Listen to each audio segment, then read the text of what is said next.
Krian told us that you've been into Stray, and that's definitely been, as Krian puts it here, the hotness on the internet.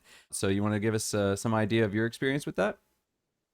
Sure. I think it is the hotness because it's one of those things that's very easy for everybody to lean on as a thing that's really cool. The game itself is relatively short.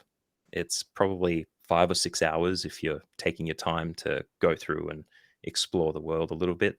Though there is an achievement in there for completing it in under 2 hours. I am someone who enjoys a cyberpunk world, and this one definitely is.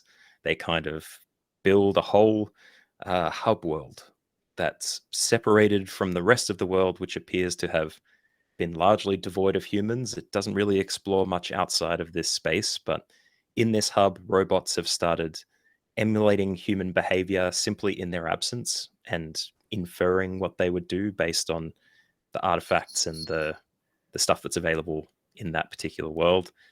And you're a cat that has a bunch of friends, like you got a bunch of cat friends at the beginning, and you run around in the sewers and have fun and meow at each other and claw trees, and then all of a sudden you fall into the sewer, which then leads you into the rest of the game. It does cat things incredibly well. The first three things you do is rubbing up against a cat and then grabbing the tail of another one, like and just playing with it.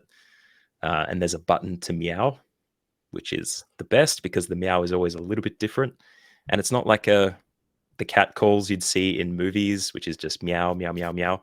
It's little. I'll try and do some ADR for you guys. Sometimes it's like, or it's like, little things like that. The great thing about that too is that you can meow in the cutscenes. You're a cat who appears to be incredibly smart.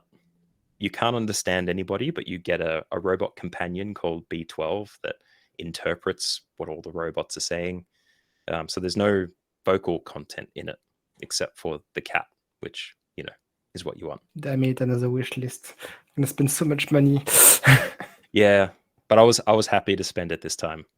And if you're into proper role play in video games and doing the things you should do, you'll get the value out of that because the way that I found myself meandering a little bit.